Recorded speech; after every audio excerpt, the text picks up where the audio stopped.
Good day, everyone, and thank you so much for those of you that are watching.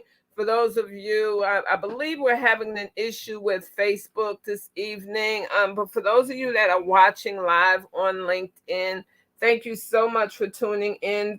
We was running a little bit late today, so we're appreciating the fact that you stayed and you are here to listen. It does look like it does look like Facebook is now logged in. So, once again, we have an illustrious, honored guest with us who is here because she's a leader. She's a mom entrepreneur. She's a leader in what she does. And what she does is important to all of us women, especially those of us women that have children or grandchildren or nieces or nephews or heck, somebody in the community that you know that's of a younger age that needs some help. She is here today with us to speak to us about what she does with her DDAAT app. She is out of North Carolina, and we so appreciate her coming in this evening to share with us her thoughts and her processes on what she does, why she does what she does, and the importance for all of us to know, about her program, and all of us that can reach out and help, for us to reach out and help to ensure that our young ones, they get the care, they get the love that they so greatly need and that they so greatly deserve, because hey, they're our future. So without further ado, normally I talk and I talk and I talk, but without further ado, because she's so awesome, I'm gonna go ahead and turn it over and let Miss Shonda explain to you who she is, and why she does what she does. What I am going to say, as I always say, is that if you, at the end of this video, want to know how to reach her, if you're like Sandra, we want the video because we want to share it, perhaps collaborate with her, please go ahead and send me a DM. If you're on LinkedIn, send me message through LinkedIn. If you're on Facebook, send me a DM through Facebook. If you have comments, such as Miss Danielle Menoise, and I'm hoping I said that correct, Danielle, if I messed that name up, please don't blame it on the heart, blame it on the head. But she's saying greetings, Sandra and Chanda. And so, greetings to you, and thank you so much for adding your comments. So once again, if you have comments and you want to share those comments, please go ahead and share those comments, because we want to know what those comments are. So without further ado, Ms. Shonda, I'm gonna let you take this over. Wonderful, wonderful. Thank you so much. And I'm honored to be asked to speak and tell a little bit about what I do and the why, especially during Women's History Month. I think that this is a very important time, especially in our society, of what's going on with the challenges that women are still facing regarding so many different things. I think that we have to. It's time for women to just simply be unapologetic and to come forth and do what we can do for social impact. And I am a firm believer in. I said what I said and I did what I did. Let's go ahead and do it. So let's be about action is where I'm coming from with that. But I am Chanda Spates. I would say, a self-described mom on a mission. So I am on a personal journey and mission to battle and help our kids with mental health concerns, mental wellness and healing and resiliency, specifically with suicide prevention for teens and young adults. And that is an issue really close to my heart because it's something that my family has experienced, with my son battling some severe bullying issues and a suicide attempt, and then going through that journey, just finding that we're giving adult solutions to children. We're telling them to go to counseling and telling them basically to toughen up, go through counseling and figure it out almost on their own, because there's not a lot out there specifically for children. So we have to find things that are more engaging, that meets them where they are. And that's what I'm doing here with my organizations. My primary organization is Flourish Foundation Project. We're a 501c3 nonprofit, and we have several programs underneath that umbrella, including music and mental resilience, which is teaching suicide prevention strategies through music production and engineering, digital animation, and coding.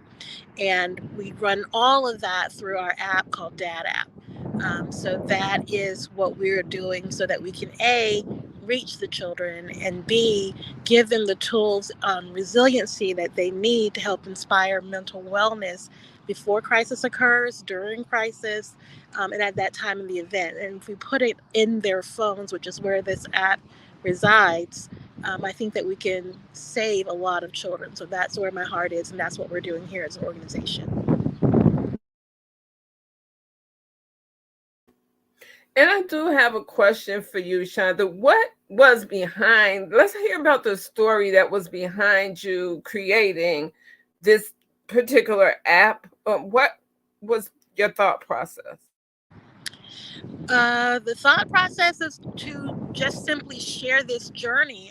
Like I was mentioning, my oldest son has cerebral palsy, and he walks with a very significant limp. So when he moved from middle school to high school, it was a much larger school, about 3 times the size of his middle school. And there, unfortunately, was a gang presence in that school. And some members of this gang just locked eyes on him and said, okay, we're going to pick on him. They would trip him in the hallway. They attacked him in the bathroom. They attacked him on the bus. Um, and when one kid would get suspended, the other members of the gang would just pick up where they left off. So he was rushed by ambulance from school, 2 concussions. The school literally called me on 2 occasions and said, hey, we can't protect him. Come and pick him up. So he was not getting a safe environment to learn. And as I was going through my battles with the school district, because here in Charlotte, North Carolina, we have a zero tolerance for fighting policy.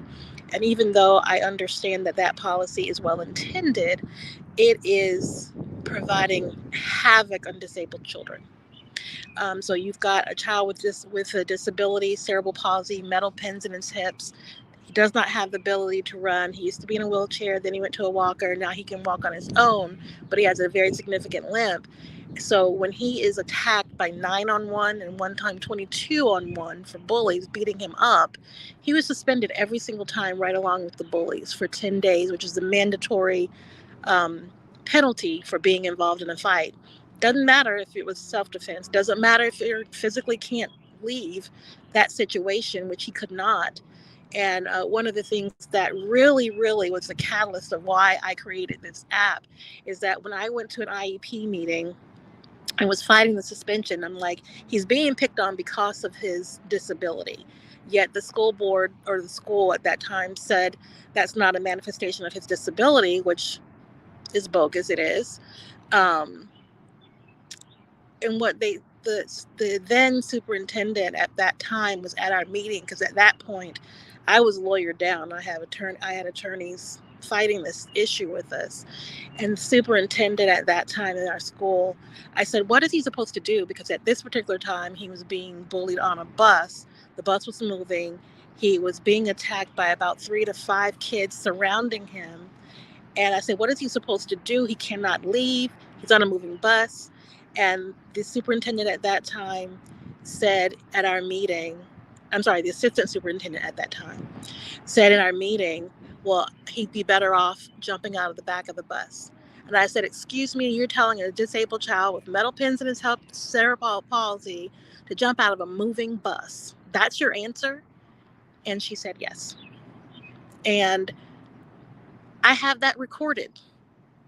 So when I understand that our children who cannot help themselves and they go to the people that are supposed to be responsible for giving them at least a safe learning environment can't or won't do it, because instead of suspending that gang of kids, which was about 22 of them, they said no, they can't suspend that many kids at one time. So they offered to send my child to an alternative school, and he's never once started a fight. So that's unfair. And our pleas fell on deaf ears. But more so than that, why I ended up doing the app is because while we as adults are figuring it out and fighting political battles to try to get the change in policy, in the meantime, our kids are suffering day in and day out, and they are turning to suicide. And when I turned to this and wanted to do something different to figure out, well, how can I get my son to go to counseling because he didn't want to sit and talk to a stranger? What engages children? What statistically helps them overcome these challenges? That's when I started doing research. So, what I do in my, or what I did at the time in my day job, is corporate gap analysis for businesses, usually in sales. But I did a gap analysis on teen suicide. What's causing it? What are the mitigating factors? What helps? What do kids mostly respond to? And when I did the research, what I ended up coming up with was this mobile app that gives a single sign-on access to not only the counseling, mentoring, career coaching, an amazing behavioral science profile that kind of helps them discover who they are and get it builds self-esteem for them on day one. Just first thing you do in the app, it's something that surrounds them and wraps them in love and empowerment, and it gives them the voice. How do I advocate for myself? If something's going on, when do I speak up? Who is a responsible adult that I can talk to? And if they don't respond, who else can I talk to? So this not only says don't choose suicide, but it gives us an opportunity to put in front of children in their hands in real time, what can they do to choose something else, to choose a better path. What we say is our tagline is we want them to um, embrace life and build bright futures. And that's what we're wanting them to do. And we're showing them the pathway to do it. I give you credit for that. And so many times we tell people, go do this, right? But we don't tell them how. So, without knowing how, okay, I'm going to go do this, but how am I supposed to do it? I'm guilty of that on an adult level. I'll never forget, I was on Clubhouse and I was, speaking on Clubhouse, and I said, I always advocate for patients to speak up, speak loud, and speak often, right? And one of the doctors that was in the room that I was in, she said, Sandra, that sounds good.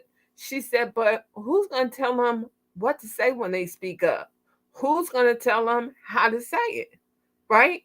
Or why they should say it? So where is what you're talking about? Where is it coming from? And she gave me pause. She gave me reason to pause and go back and say, okay, well, I was wrong, and say I wasn't really wrong, but I was, giving them half the story without giving them the full story. So I can just imagine as a young person going through life struggling, really, really struggling, and we telling them, hey, go figure it out. Right? Go figure it out. Don't And worry. and that's the reality of it. We're saying to kids, go figure it out. We're saying to people and even women and anyone else that's having a challenge, we are constantly saying, pull yourself up by the bootstraps. We're saying that, you should be able to figure this out, or we'll give them a little bit of support, but we don't give them everything. So when we ignore mitigating factors, and 95% of the solutions that we have for kids, depression, anxiety, suicidal thoughts, suicide ideation, 95% of the time, we treat just that one little portion. But we're not looking at what are the mitigating factors that are driving the child to that. Are they dealing with hunger at home? Are they dealing with homelessness? There are 3 schools here in Charlotte, North Carolina, where 40% of the population of those schools are what's called McKinney-Vento, which is homeless. Oh, wow. They're either living in shelters or hotels or things of that nature, and that is in 3 schools in our city in Charlotte. So what are we doing? You can talk to those particular children all day long about making themselves feel better, having more self-esteem. But if you don't deal with the root cause of what's driving that anxiety, what's driving that depression is the fact that you're hungry for the last 3 days. What's driving that fact is that you have this bullying day in and day out. What's driving that fact is that your mother or your father or someone is battling some type of catastrophic illness. We have to look at what is going on around them and provide those things that are supportive. And that's a huge commitment to make. So it's not something that one person, one company, or one app can do. So our model with DDAAT-App is, in our tagline, is all hands on deck. So I built the app, I built the platform, but we can put any number of organizations in here and give kids a one single sign-on access to the support that they need. So what if we put this app in Charlotte? What if, instead of working in silos, which is what we tend to do now as nonprofits, nonprofits are wonderful organizations, but most of us, and me included, are small mom and pop shops that people just have a heart to help in one particular cause or another. But when we understand that in the big picture, these causes are interrelated, they are connected. One is causing the other, or one is impacting the other. Then we need to work together. We have to adopt the atmosphere of collaboration. We have to come together. We can't keep giving um, the same organizations the only say. If we don't show, and this is the word that people are taglining and saying is taboo, is diversity, equity, and inclusion. But when we ignore the fact that we have a diverse population, then we're not going to come up with a solvable solution, because every kid isn't the same. Every demographic isn't the same. So we need solutions that are able to pivot and adjust for various factors. For that school that's McKinney-Vento, where 40% of the children are homeless, we have to do something different than what we might do for another school down the street that's in a more affluent area or even a middle class area. So we have to look and make sure that we are making solutions that actually make sense for that place. And we can't think that it's going to be a one size fits all solution. So that's one of the things that I think is very important. When we can get enough people, enough organizations to come in together, and I'm not asking any organization to give away everything that you do, but what can you do? And how can we do that? If I can put every organization in Charlotte, North Carolina into this app, so that when some child is in crisis, if you have a workable solution for that particular thing, they need to be able to see, where are you? How do I reach out to this organization? So at least they know. So that would give us a citywide directory. So that is one of the things that this app will be able to do. And that's what I'm calling these businesses to come out and do.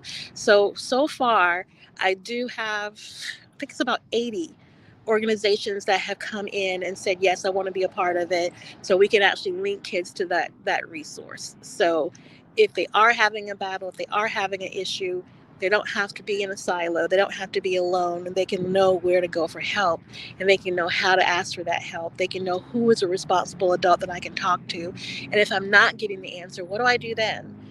We're giving them the vocabulary and the words of how to do it. How do I have that kind of conversation? And then it's not all heavy, because again, we have to realize these are children. So some of them are bright and airy and just kind of cute things about growing pains. I'm getting ready for the problem. I'm so excited. What do I wear? What do I do? How do I plan? So there are things like that and video responses. Then there's a telehealth portal built into the app so that you can actually speak to someone. And then there's a macro solution, which kind of goes out and says, hey, we understand the gravity of what we're tackling. So we are tackling something that is literally a national crisis. So the government has said it, the CDC has said it, Center for Disease Control has said it, and even the U.S. military has said that suicide among 13 to 24-year-olds, that high rate of suicide is now impacting the number of recruits that we're getting for our military, to the point that almost every branch of the military is severely understaffed. Not that every child will go into the military, but if suicide is that big of an issue that is affecting our national security from that aspect, we need to wake up and pay attention. Um, and I'm awake and I'm paying attention. Um, is it because of my child? Okay. But if I have to save every other child to get to mine being saved, then that's what we'll have to do. Um, we just have to figure out what can we do. And that's my challenge to every person out there, women especially, because we're the ones that tend to be the ones, um, we're the caregivers usually. Is it 100% of the time? No, there are some single fathers out there that have custody of their children. But what I'm saying is the majority, we are the ones that are closest to the battle. We are the ones that are closest to the issue. So we are the ones that see the issue in a much different light. And if there is going to be a solution, we have to look for and empower our women and our mothers, especially, to come out and be heard and to do something. When we say to that woman going through this issue with your family, whether it's suicide ideation for your child, or maybe it's bullying, or maybe it's something else, whatever that is, we have to understand that we have to be able to turn pain into purpose. So as you find the solution for yourself and your family, someone else is looking for that same solution. And if you just simply share it, how many pockets of success can we have until eventually we have each one of those little circles of success touching each other, and we can blanket the city. So let's blanket the city, and then let's not stop there. It's Charlotte first, then leading the nation. If we can do it here, we can show the nation what we can do when we come together. You know, and Shonda, before I actually go over what Danielle put in the comments section, I do want to say this. I so wholeheartedly agree with you. It should not be about a silo. It should be about a collaboration piece, right? No matter what sector you're in, we all come together for one reason, and that's to help society. That's to be a part of the humanitarian effort that we should actually all be a part of, right? We can't do it by ourselves. We as women, we're strong. I mean, like you said, we tend to be in the lead a lot of times as far as the caregiver role. But why are we as women willing to say, okay, well, I need help, but I really don't know who to ask? Or you do know how to ask, but you're like, but I really don't want to ask, right? Who are we as women to keep that voice to ourselves? I mean, we can't. We can't help ourselves. And most importantly, we can't help our future. And as you stated, our future is I mean, our children are our future. If we don't have anybody, and once again, when back to what you said, there's not enough recruits for the services now. What we gonna do? How we gonna protect our country? I mean, not everybody will go into the service, but if there's not enough recruits to even offer that as an option, what we gonna do? Where we gonna go? Where we gonna hide? And why should we hide? Right? We live in a great country surrounded by beautiful people that want the best. But if we keep what we want inside of us without sharing it and saying, "Oh, I could do it by myself," it'll never happen. Danielle is saying, Chanda Spates, absolutely. It is crucial to address the mitigating factors.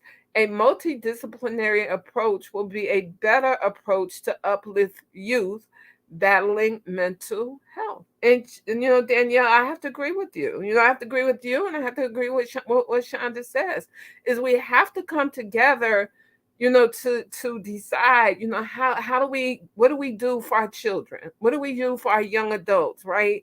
To make it a better path forward. What can we give them? What can we do for them? Why are they like this? Like, do they, are they able to eat at home? Is there something going on at home that maybe we can step in and, we don't have to feed them a full course meal, but we can either feed them something or make something healthy or make sure that they put in the right direction to get it. Are they struggling at school? Is someone bothering them at school and they afraid to say something because they fear they'll be beat up?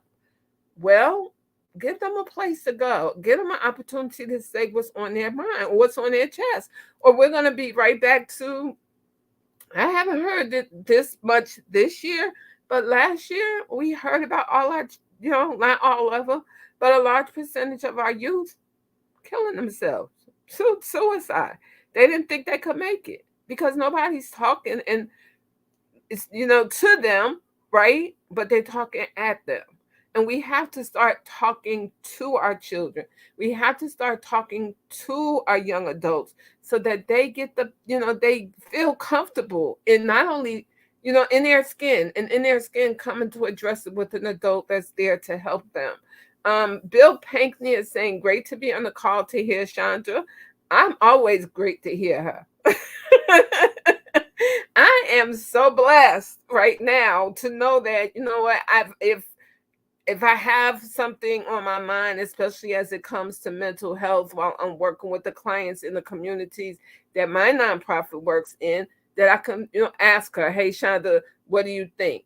Is there some way they could get onto this app because they really need help? I'm getting calls from a parent. They're saying they have teenagers that are really truly struggling.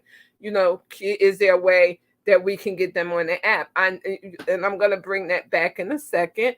Leah Garcia is here saying, wonderful message. Let's blanket the city together. Absolutely blanket it together. If we all come together, we can't go wrong. But if everybody is doing their own thing, we're gonna bump heads. It's gonna be a competition of who could do what when all of us could do more together. And thank you so much for saying you are so on point, Sandra. Family sitting together at dinner is huge. It was, and that's something that's missing, right? Right now we're at everybody's going their own separate routes, right? Nobody's really knowing anything what's going on, so we have to come together.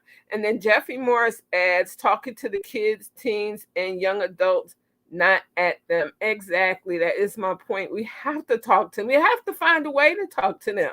We really do. We can't talk at them because, especially when they get to a certain age, talking at them is like us, fussing, or us bickering, or us, doing something that they ain't into, right? I don't want to hear that. She just yakking, yakking, or he's just talking, right? And so they lose what we're trying to say to them because we're talking at them and we're not talking to them. And Chandra, I'm gonna go back to you, and I have a question in reference to who it is that you service. I know that you're in Charlotte, but say for instance, there's someone listening tonight that's like, you know what, I would love to know more about that app, or how can I get involved with that app?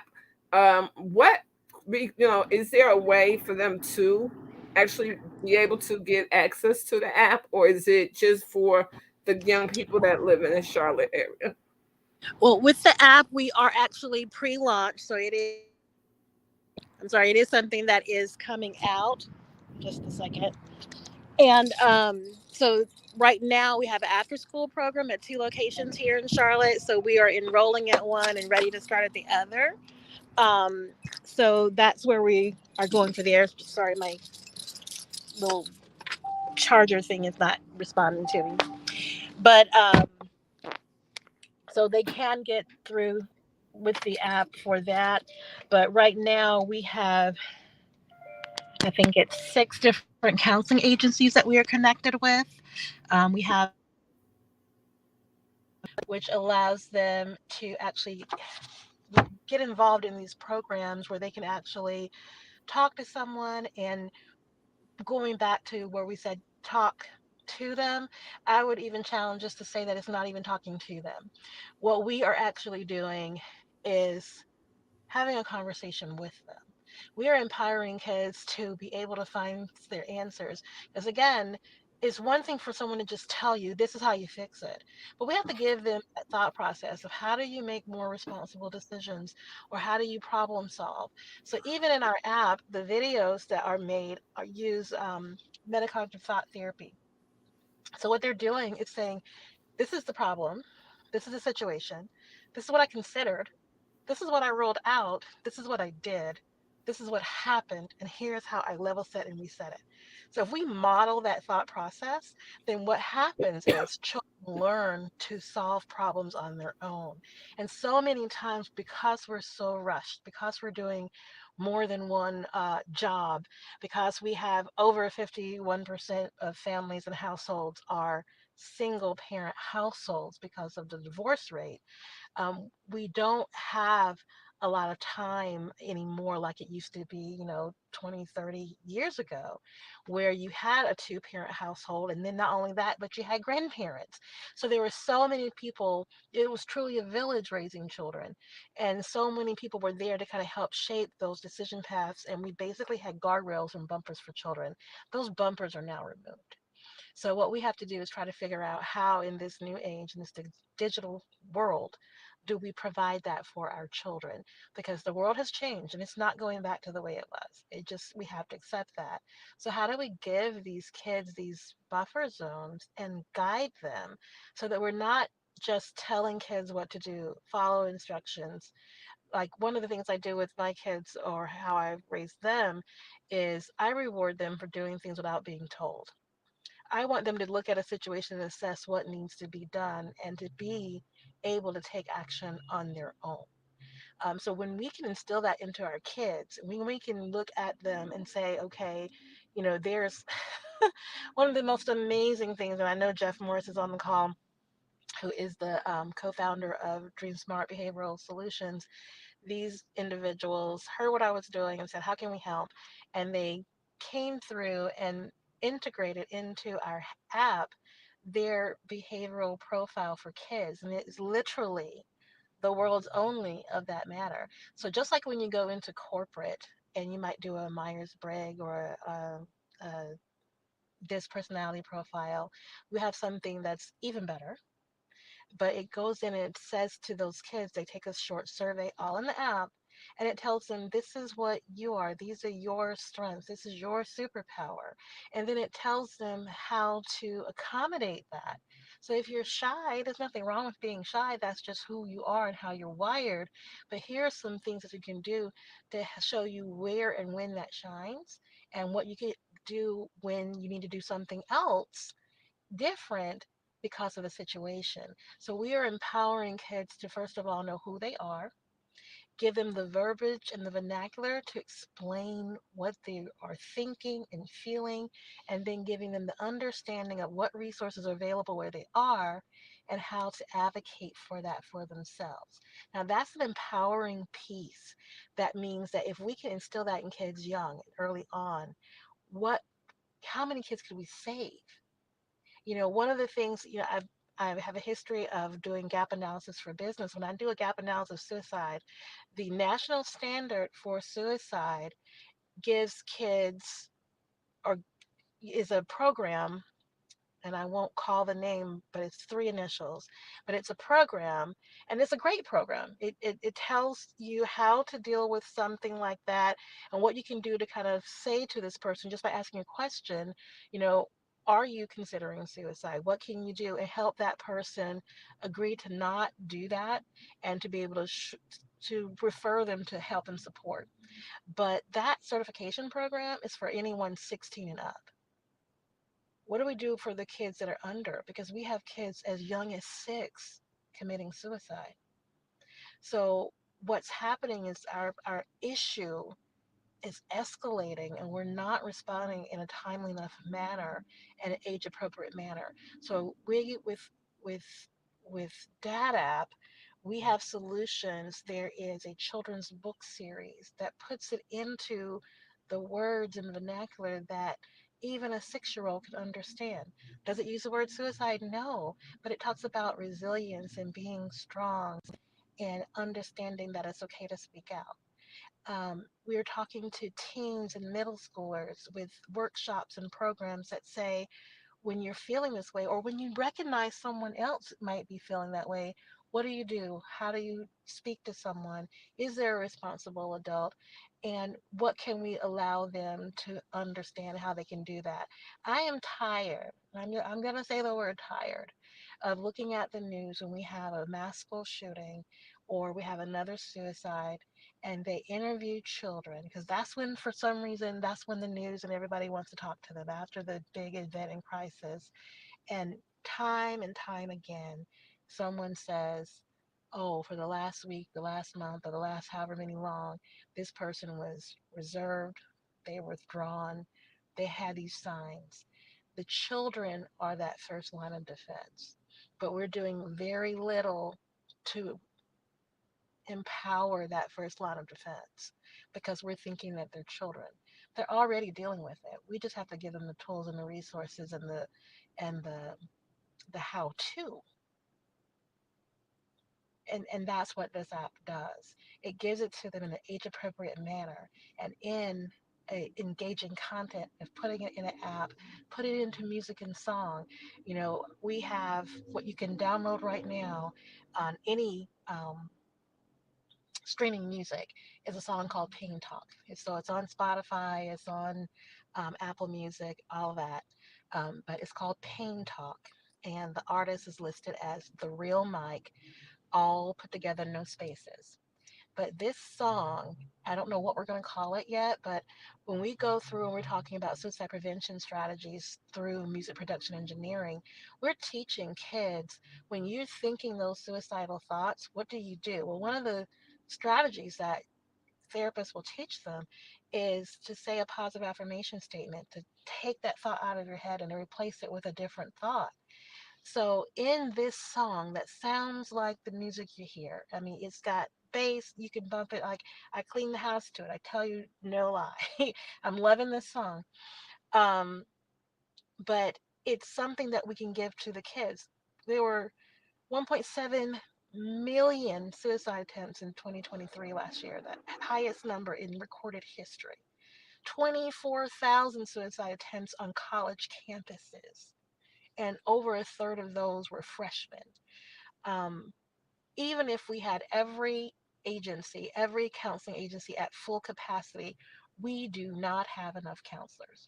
In North Carolina, we have 100 counties, but 50% of those counties don't even have one school counselor, not even one. Yet we have House Bill 605 that just passed. Great bill. I am for it.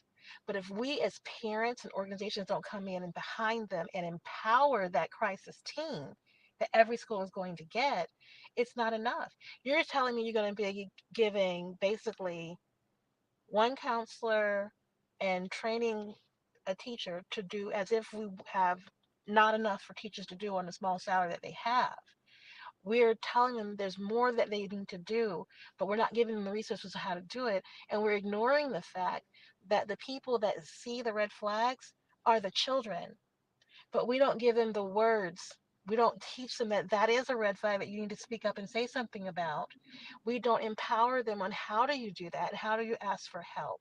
But this is what we are doing here with DDAAT-App is we are giving them the pathway of how to do it so that we can stop seeing these newscasts that say, yeah, all of a sudden this person had lunch by themselves for the last 3 weeks.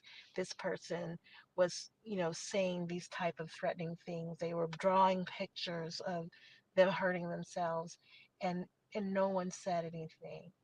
So even with this crisis team that House Bill 605 is training people to do something and intervene when someone brings it to their attention, but it completely missed the fact that we need to train kids so that they can be empowered to bring it to someone's attention. So again, we are talking to kids, we're talking at kids instead of with them. And when we move that to talking with them and having conversations, what's making you feel this way? What's going on? What can help? It's one of the things with, and I, even some of my advisors in my business is I have a junior advisory board. We have kids as our board of directors. Because how are you going to fix a problem that impacts children and never talk to children? That doesn't make any sense. So, and not only that, but bringing it full circle, because it's one thing you can try to fix the problem. It's like you give a man a fish, he eats for today. But if you teach them how to fish, then you change the whole entire life. So what we are doing is teaching civic responsibility. We're teaching you how to solve a problem. We're teaching you how to advocate so we could have safe and caring schools and communities. That's what we're building. The crime rate, you see it on the news all the time of how crime is increasing in Charlotte, North Carolina in juvenile crimes. Um, those are all these things are interrelated. So it's not a one person or one organization solution. It's all hands on deck. It's what little piece can you bring to the table? And if we have enough pieces to the puzzle, then maybe we can solve it and make a better picture for us all. And for those that have not been impacted by suicide or mental health issues with a child or yourself, I would like to say that it affects all of us because we all live and share this city. We all live and share not only this city, but all the other cities like it. We're not alone. I've got a list of 13 cities that are asking us to come there that I just don't have financially the ability to do it yet. But what if we did? What if we empowered other cities that said, hey, get a group together? I'll show you how to do it. We can bring this app to your city too. It's not hard. The app is made. Let's do it. It's just who is willing to do that work, who is willing to put into it, and can we start working together? One of the things that I always speak on and say it is not a competition. I sit on 3 different boards and I advocate for them just like I advocate for me, and there is no competition because, like I said, even if we had 100 capacity of doing everything that I can do for every kid, and I had every counselor maxed out to what they could carry, it still wouldn't be enough. It still wouldn't be enough. So there is more than enough room for all of us, and we make better solutions when we're making those solutions together. So I want to hear from every organization, what can we do and how can I support you? When we start doing it together, we will make a headway. We will make a better place for us all, and we can all feel safer. So, for those that say, well, this doesn't affect me or not my child, how many people have said that until you found it was your child? Every kid doesn't have a red flag.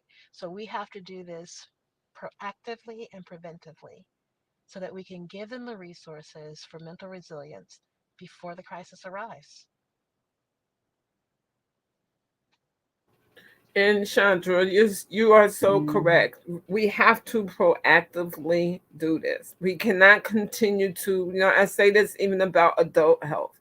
We can't continue to sit on the sideline and all we do is point fingers. All we do is place blame. Enough of the blame game is if we're sitting around pointing fingers and placing blame and in this, competitive mode all the time, where will we be at? I'm not even going to say in 10 years. Where will we be at next year? I mean, there's so much that we can get accomplished if we just stop talking and start seriously working on sustainable solutions. And sustainable solutions are not going to come about by one group doing it all. It's just not going to happen. Try if you may, knock yourself out, as I often say, but it's not going to happen. We need each other. While Chandra's program is, specifically geared towards or set up for children, guess what, mothers? We benefit from programs like Chandra's because these are our babies.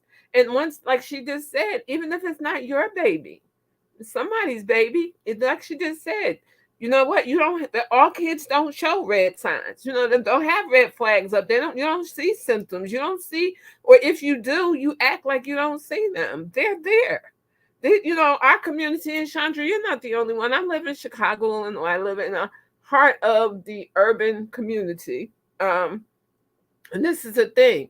I turn on the news, I hear about 12, 13-year-old kids shooting each other or out here doing something, and it's not that it just started. It didn't just start. It's been going on forever and ever.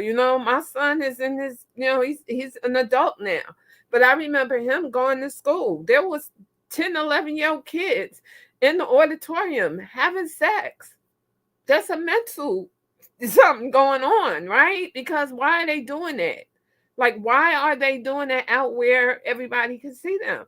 So those children grew into adults who had later on, some of them had problems, some of them had issues because nobody dealt with it when they were as young as Chandra is saying. We can't, it's great that they have this certification program for people that, for children or teens that are 16. But what happens to the younger ones? They're getting, as far as this mental health issue, Chandra, I'm with you. They're getting younger and younger and younger is what's happening. And we've got to, at some point in time, we've got to stop it. This is an all hands on deck issue. This is not you can stand back and watch everybody else put their hands on deck. This is all hands on deck issue that must be addressed and must be correctly, solved. And it's not going to be solved by one person. We each have a night. Us as adults, our children look up to us. The behavior they see is learned behavior. Let's teach them the correct learned behavior methods and mechanisms. Let's teach it to them so that they know. So that when we do talk with them, as Chandra stated, when we do talk with them, they'll feel comfortable talking back to us and not shutting up and not being silent and not saying nothing, and walking away with a head full of issues that they weren't able to deal with because we weren't talking with them. They'll be able to come to us feeling comfortable that they can come to us. I have Carolyn Coleman that's saying hello, everyone. And I have Lark Amber. She's saying excellent. This is so inspiring to hear. She, as well as I, say thank you so much for all the work that you put into our babies. All the work that you put in. These ain't, I don't even know the children, but they're still my babies. They're still a part of society. They're human beings that are part of society, and they should be, we should treat them and understand them like that. Jeffrey Morris, thank you so much for assisting Chandra. Chanda, I thank you, right? Because you moved past, let's just talk to them and let's just see what they need and let's just move on once we talk to them. But they can't say we didn't talk to them because we did. Your organization came in, said, okay, let's talk, and then let's get busy. And you went about taking the proper steps that needed to be taken to actually get this out to the children so that they could know and they could feel that someone cares about them. Because a lot of times our children just simply think that no one cares about them. Our children just simply think that they're, out here on their own, doing their own thing. And, unfortunately, a large part of our society is raised by single parents. But once again, Chanda, that comes down to us sharing. If you're a single parent and you need help, reach out, right? Reach out and say, I need help. Reach out and contact, community-based organizations and say, hey, I got these children. I got to work all the time. I'm never at home. Can you send, is there a resource that I can send them to that they could take part in? Now, I'm saying that, but I do want you to know, all parents, right? I do want you to know this. That does not mean that you should take your children, drop them off, leave, and come back in a couple of hours to see how they're doing. That means sometimes you got to stay behind. You don't even have to let them know that you're staying behind, but stay behind in the background just to see what your children are going through so that you can actually talk with them later on once they leave the center. You can say, hey, how was it?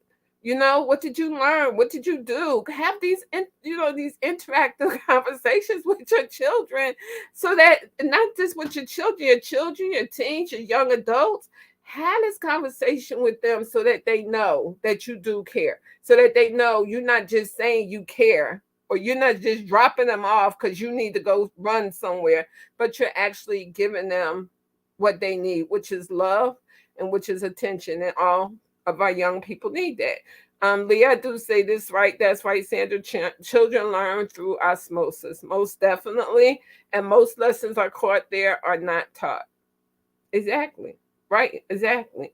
And Jeffrey is saying model, mentor, monitor, inspire, transform. And I would like to add to Jeffrey and repeat and repeat and repeat as much as you possibly can. That modeling, that mentoring, that monitor, that inspiring, and that transforming. Because that goes along with my mantra, which is each one, teach one, reach one. So if I'm teaching you, I'm expecting for you to go out and reach someone else and keep it moving, keep that cycle moving, because there's so many of us out here that need help, like Chanda said. If each one of us took one child and helped one child, there would still be so many others out there. So many others out there that need our help too. This is our future. I mean, this is our future. Chanda cannot do it alone. I have a question, Chanda. Mhm. And I see Jeffrey Morrison saying, ha, ha, ha, rinse and repeat. You got it, Jeffrey. Rinse and repeat. And repeat. And look, Jeffrey, and don't ever dry out. Don't even think about drying out. Okay. I do have a question, and that's this. You know, you have 13 cities that were asking, want you to come out and share your thought process with them, share the app with them. Would you be totally against? And I'm putting this out there for anyone that might be thinking about it or may want to, add, want to come or want to be a part and teach their children that they work with the app program, the DDAAT program. How about they come to you? Would you be against them coming to you? No, and I'll go to them. So it's just a matter of we're I would have to say that, like, again, I'm a mom on a mission, so this is not what I started out to do. So a lot of it is kind of figuring it out as we go. But I can still add what I know from corporate and solutions from that way. So we're not opposed to it. As a matter of fact, I'll tell you one of the things, I'll give you a sneak peek that no one knows anywhere. This will be an absolute exclusive for Medi-Helpz. So we are in the process now of filming season 1 of our peer support channel, because we have constantly lists of people saying, can you come here? Can we do this? What can we do? And a lot of them, again, are little mom and pop places or even families and things of that nature. But, it takes a village. So we have to do something more like that.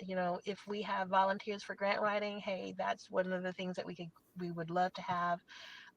So we are looking for volunteers. They can volunteer on our website, which is www.ddaat-app.com.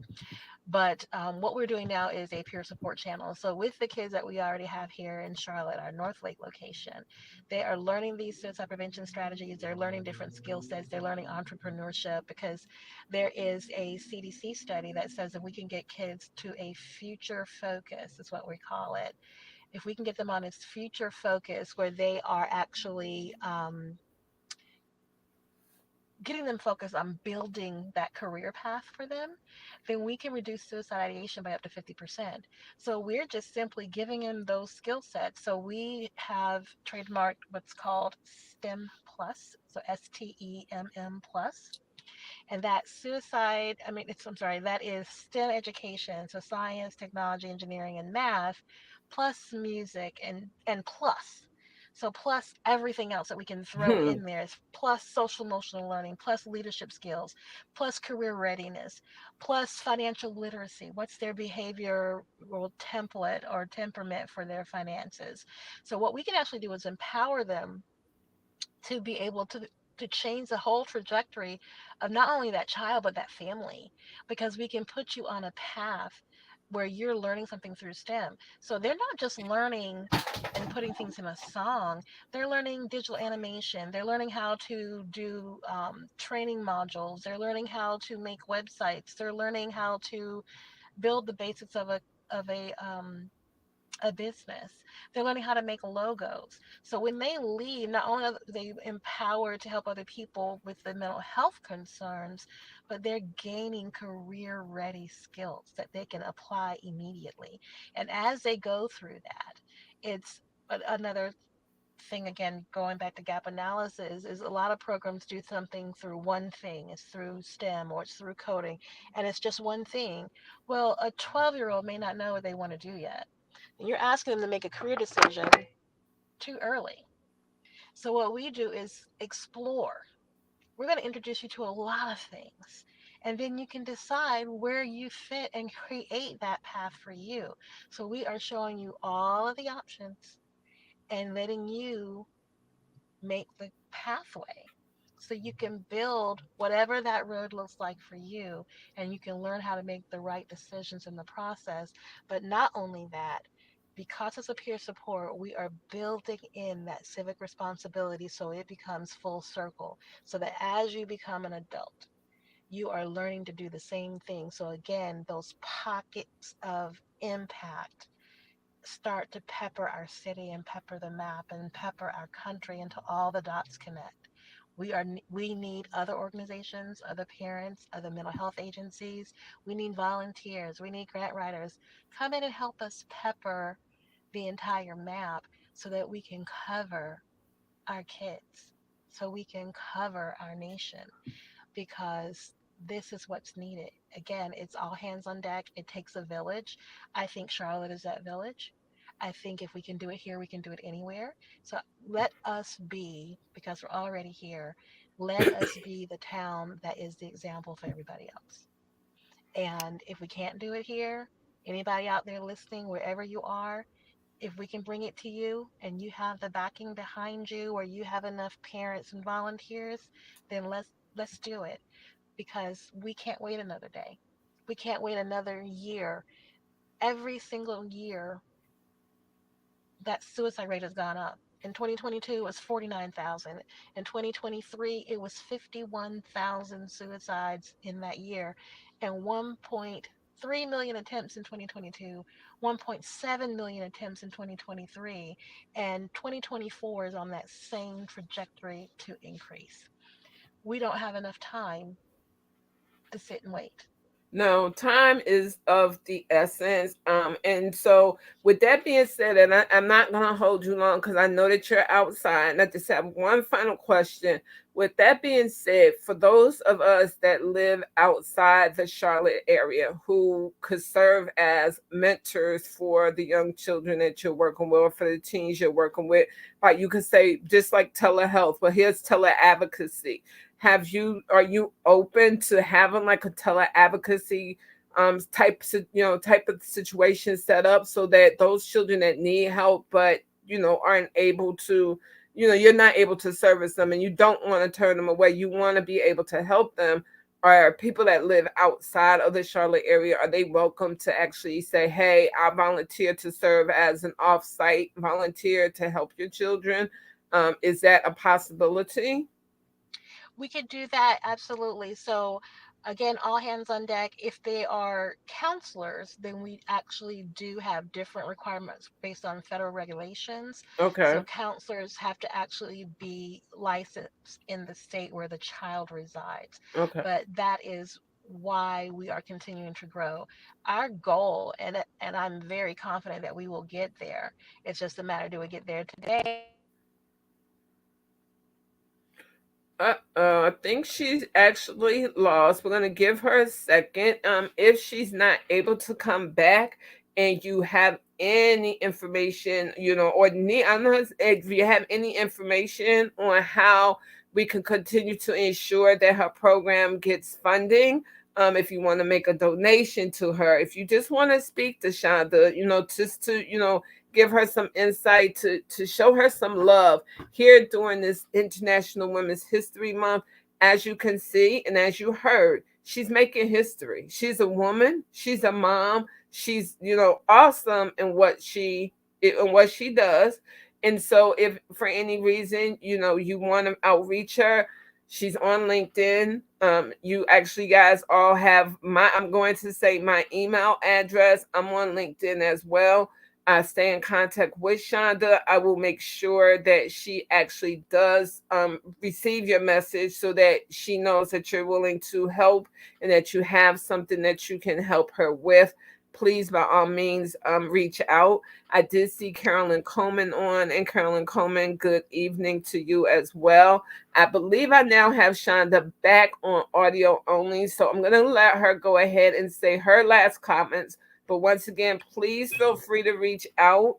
And Jeffrey Morris is also saying to please reach out to him at 760 415-1071, and he will pass the information to Chanda as well. So Chanda, you got people coming at you from all corners helping you to make sure that this, it's not a dream anymore, it's reality, but making sure that all children know that they are indeed loved and are indeed cared for, and so that we can help raise up our future generation on strength. And so I'm going to let you go ahead and close out this evening. I know that you're having problems with the video, with the audio. So if you want to go ahead and say a few more or a few words, we'll go ahead and close out for the night. Yes. Can you hear me? I'm not sure what's going on. I can hear you. Okay, I'm sorry about that. That's But okay. yeah, so to answer your question, are we willing to go anywhere? We have the opposite problem of what most companies that are startups have. We can launch this app day one, but we have to figure out how do we not grow so fast, because the need is so the magnitude of the need is so much. If we went live day one, um, we just wouldn't have enough therapists to hold what Right. happens. So what we have to actually do, where most people have to kind of market to figure out how to grow, we have to look at how do we slow that growth so that we can do it. So that's why we do it and why we emphasize collaboration. So right now we have 4 and 2 more pending that are coming on, or mental health agencies in Charlotte, North Carolina. We've got looking at Arizona, different places of that nature. But as we find those collaborative partners that can come on board, then we can then offer the app in those locations as well. So what we have to be able to do is say, okay, I would love to have a meeting of the minds where we can actually say, okay, here are the organizations this is what we can do, and let's see if we can blanket North Carolina. And then let's go into South Carolina, and let's go until we have all 50 states, and then let's go until we have the world and the nation. This is not far-fetched. We absolutely can do this because the platform is built. It's there. So now it's just, again, truly all hands on deck. What do you do in your silo that if other people knew that you were there, that you could actually be more impactful? That's what I'm saying. Come on board. Let's do this together. There is enough room for us all because there's enough need for us all to help. So that is what I'm saying. Let's go ahead and do that. And let's empower our children and give them the words and the vernacular. And with our peer support channel, I am so excited when that comes out because it's something that I can immediately stream to the nation. It won't be nationwide counseling, but it will be the peer support channel. It'll be those resources so that we can actually give the kids the tools. And I am so excited for this. This is a new genre of music. I don't know what we're going to call it, but think about how many millions of kids are having these suicidal thoughts and they're not telling anyone. They're not on anyone's radar. Sometimes the kids that are acting out get all of the attention, and the kids that are quiet, those are the ones that everyone is surprised when something happens. But we know, and again, it's statistics, but children ages 13 to 26, the Gen Z generation, spend 3 to 5 hours a day listening to music and streaming video. It's 3 hours and 43 minutes a day listening to music every single day. And the other time is the videos. When you put it together, it's about 5 hours. So if we're going to reach kids and we're going to make a dent in this mental health crisis, if we're going to spread mental resiliency to children, what better way than put it in their music? Got So it. I want to do every genre. I want these songs telling them, how do I overcome this thought process? How do I build myself up? How do I help myself feel better? How do I reach out? We can put it in the music and we can make a difference and we can reach every kid. So that's what we are doing. You got it in the, like you said, in all genres, because our children listen to all genres, and we're getting them where they are at. We're meeting them where they're at in their videos and in their music. So Chanda, I thank you so very much. Mr. Jeffrey Morris is, once again, thank you for stepping in, stepping up, and helping out. This is once again an all hands on deck issue. Jeffrey is your I'm seeing that you're also on LinkedIn as well. So for those of you that are interested, either reach out to Chanda herself, either reach out to Jeffrey, or you can reach out to me. But one way or another, she's gonna get your information and she's gonna be able to use your information and she'll find a way to use it because she really does need that help. So here we are at the end of tonight's session. Chanda, thank you so very much from my heart, from the board members, the C.H.L.M.S Medi-Helpz board members. Thank you so much because you didn't have to. You could have been like, no, Sandra, I was just on your show on Black History Month. What you want me back on there for now? But you are, as we, we're getting ready to end International Women's History Month. And as I say all the time, we got to look at our past, we got to look at our current, and going into our future. And you're definitely going to be that force that's guiding our young people into the future, into a future that we know that they'll be okay in. So I thank you so very, very much. And to all of you, good day, good evening, good morning, whatever time you're watching this. Thank you so much for actually supporting the International Women's History Month inaugural event that C.H.L.M.S Medi-Helpz Foundation has been hosting throughout the month of March. Thank you so much. Wonderful. Thank you. Thank you for the opportunity, sharing your platform, and I'm so happy to be here and to support you as well.